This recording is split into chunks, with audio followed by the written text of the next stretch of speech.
and try to do something with that information?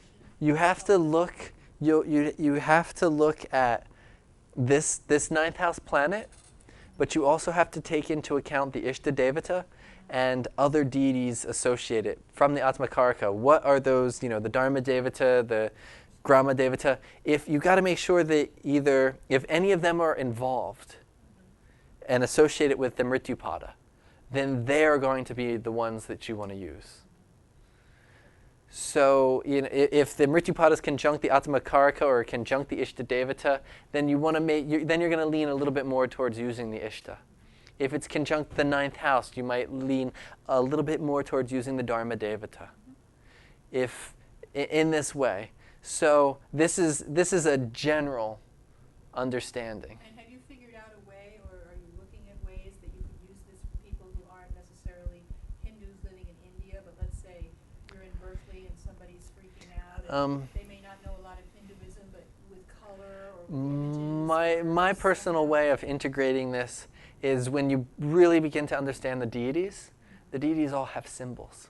They have deities that they ride on. Yeah. They have vahanas, vehicles that they ride on. They have colors associated with them. They have sounds associated with them. So you can begin to, you know, have them paint a room in a certain color, or put the cover on whatever altar they use. I make almost. I don't know if I've ever had maybe once or twice I've had somebody tell me that they wouldn't do an altar. But I've, you know, everybody, like, I remember one woman, I had her put light blue on her altar and just put a conch shell with water, which is connected to the Mahavidya for Venus. Because if you look at the symbolism, it's the colors and the symbol. And by putting that there, even if she's not consciously activating that, it's bringing that energy into her life.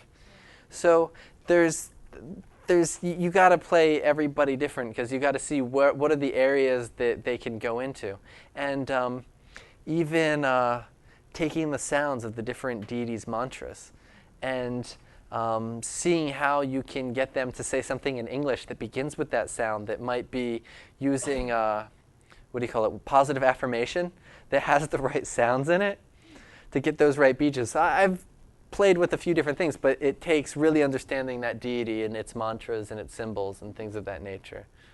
So, yeah. Yeah. Okay. So, dashas. Going a little bit more into remedies here now. So, anybody have any questions really with the spiritual experience realm? We'll go into transits in a little bit. It'll talk a little bit more about it, but okay. So, dashas. Mrityupada shows the major transformations and suffering of a person during the Narayana dasha. It shows suffering, and there's going to be a weakness there. Now, if we look at charakarkas associated with the Mrityupada, those people represented by that charakarka are going to have problems in our life when this Narayan dasha comes in. Okay? And actually, with the charakarkas, Narayan or Vimshotri can often show this problem. But the charakarka is going to be suffering. And I just use, throughout this chart, I use Ramana Maharshi and Vivekananda a bit. But they both have the Mrityupada conjunct their Pitrakarka. And both had their father die early in life. Vivekananda had his father die just before he got married, and Ramana Maharshi he was living with his uncle because his father had died early. So both of them had Pitrakarka with Mrityupada. There was a person that I had done the chart of who was very antisocial, and they had Mrityupada with Jnatikarta. So, their community was Mrityud. So they had no want to be part of society, and that no want also connects, they have no real social connections and things of that nature because they don't develop them. So the Mrityupada is going to be affecting charakarkas in that way. Now when the dashas that are going to be activating these charakarkas with the Mrityupada come up, the main remedy, because a person will come and they're going to say that this person in their life is suffering or having problems. And so the main remedy that we use for this is the Shiva Panchakshari mantra. And the Shiva Panchakshari, Panch is 5, Aksha is syllable. So it's the Shiva 5-syllable mantra. So it's Namah Shivaya. And you learned a little bit the other night. Namah Shivaya is 2 words and 5 syllables. So it takes the reserves, the savings, the storage, the energy of the 2nd house, and it takes it to the 5th house. And from the 5th house, the deity is sitting in the 8th house. So it's making us use our intelligence properly. And the big thing is, the major cause of problems is improper use, our wrong decisions. So by going to the 5th house, it's making our decisions clear. It's making us use our intelligence properly. And then the deity sits in the 8th house, and the deity is Shiva. And we talked about the Mrityupada and all the poisons, the problems that are coming up. He sits in the 8th house, and he drinks the poison. So where the deity sits is very important. So Shiva, with the Panchakshari mantra, he strengthens the decision, the D of the mind, the D Shakti, your intelligence and ability to make proper decisions, and he sits in the 8th house drinking the poison. So he takes away the bad decisions and gets rid of some of the poison that's your own karma. This, whatever it is coming back, so that the suffering isn't as bad. Okay. You know how he drinks the poison? Well, when he drank the poison of the universe and, he had it all in his throat, then, it was burning his throat. And so Devi manifested as Tara of Tarapit, and she nursed him. And in nursing him, Tara's milk soothed his throat, and then he could bear it. So you're saying use Panchakshari with the Devi of the 9th house. Okay. And, other Arudapadas conjunct the Mrityupadas will have problems. So we saw Charkarikas, so planets conjuncted are going to have problems. Arudapadas are going to have problems. So basically anything conjunct the Mrityupada is going to have problems.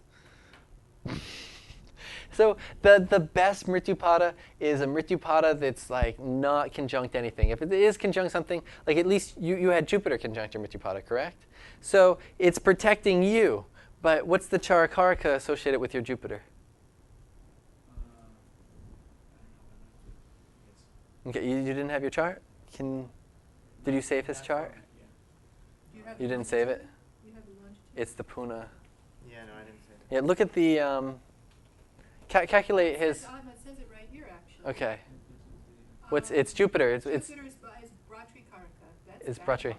Mine wasn't conjunct. It was just aspect. It's just aspecting. K2 was there. K2 is with the what's? K2 is with A8, and that's also my Lagna. Yeah, but so it's with your Aruda.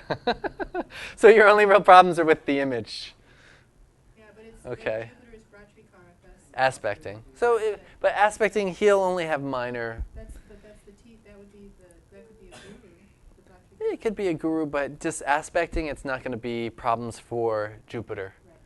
Right. If he was conjunct, it'd be more problems for on a Charakaraka level. I know there are other Arudas there. Uh-huh. I think 3, 4. Mm-hmm. I know there's AL, but A8, and I don't know what else. Yeah. Those.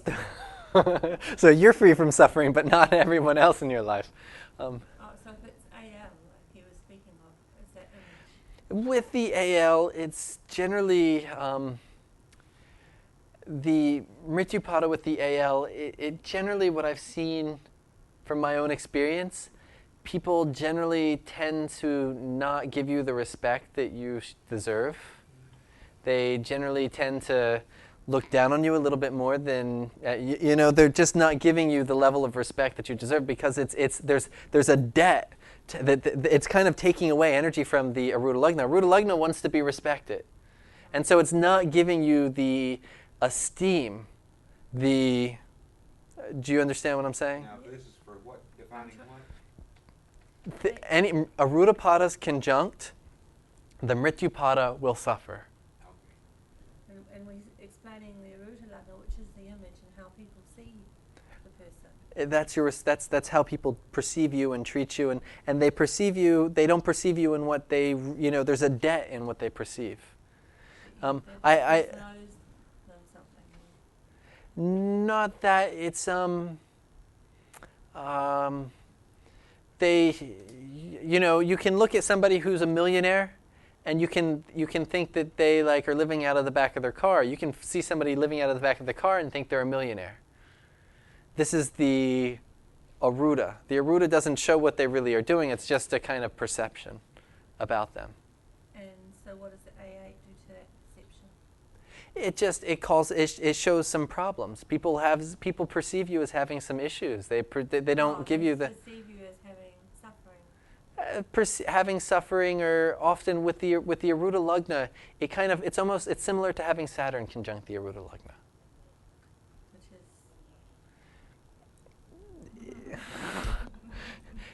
It gives it paints the picture of the image. If you understand Aruda Lagna, I taught a whole big. Were you here last year for the Aruda Lagna? So in that way, a malefic with a malefic Saturn, but it's not as strong as if Saturn was actually there. It's much minor, and because he has a Jupiter aspect on it, it's not that bad. If he had Saturn or something a malefic aspecting it, then even if he had a huge mansion, people would still just think he's some bum. Even no matter what but he has a Jupiter aspect, so there's some protection there.